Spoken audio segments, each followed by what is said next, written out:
When you're ready. Okay. Should we experiment on the human genome? My research led me to the claim that yes, we should participate in genetic editing if it can help to better our society, but not if it will change it for the worse. Today, I will be talking from the social, cultural, and economic lenses.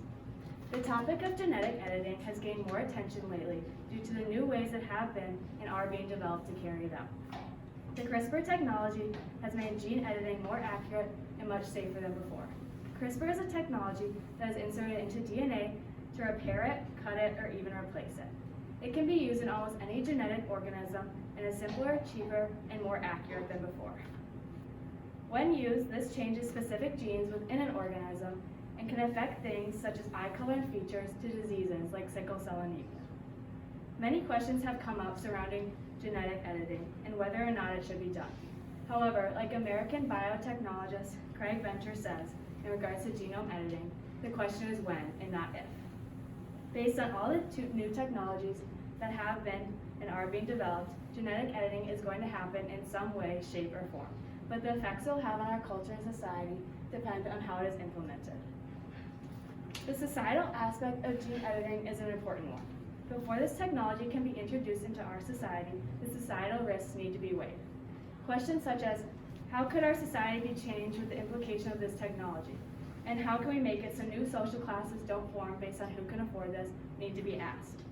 An experiment using germline gene editing took place in 2018 by a Chinese scientist.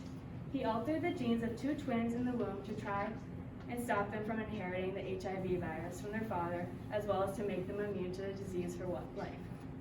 After he announced this to the world, he received an enormous amount of backlash and societal pressure for going against the cultural norms.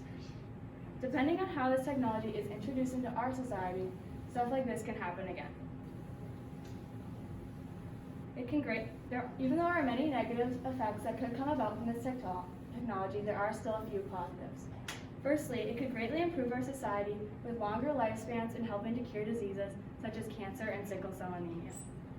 It can also lead to giving more people hope that they can live longer and be cured from diseases that they previously didn't think they could be cured from. Well, these benefits could change our society for the better. Right now, scientists say that the potential negatives currently outweigh the positives. Next, I looked at the economic aspect of genetic modification.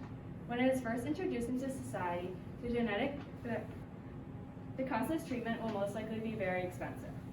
This is a negative as it would make it available to only the wealthiest members of society. While there are naturally already social classes within society separating people by wealth, the implication of gene editing technology could make this gap between the wealth and the poor bigger.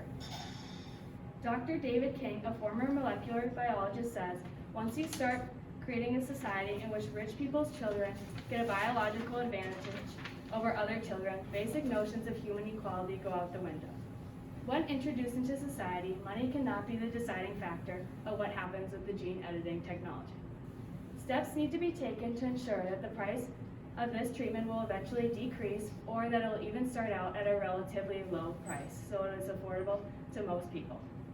If not, our society could become one like the movie Gattaca. Scientists have said that if implemented correctly, this could be available to all classes of wealth, except they have never shared how this should be done or how it could be done. The process of gene editing is controversial in the sense of economics and specifically the social and cultural aspects. To make sure that it doesn't end up being marketed for other things and take a turn for the worse, rules and regulations need to be put into place. While it would be great to have the same rules for this technology at an international level, this is somewhat unrealistic as different cultures and countries will want different things with this new technology. There is a gray area, however, of when it should or should not be used, but gene editing can be useful for the future of humans as a whole population. The use of gene editing should be restricted to being only used for the betterment of oneself or others rather than for the advancement of the human race. Again, we should participate in genetic editing if it can help to better our society, but not if it will change it for the worse.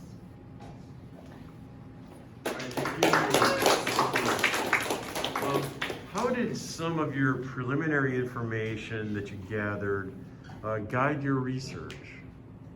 Some of the preliminary information that I had helped to guide my research because it helped me to decide what my claim was going to be before I dug deeper into more research, and it also helped me to decide if I thought gene editing should be used in our society or if I thought it should not. Okay, thank you. Another question.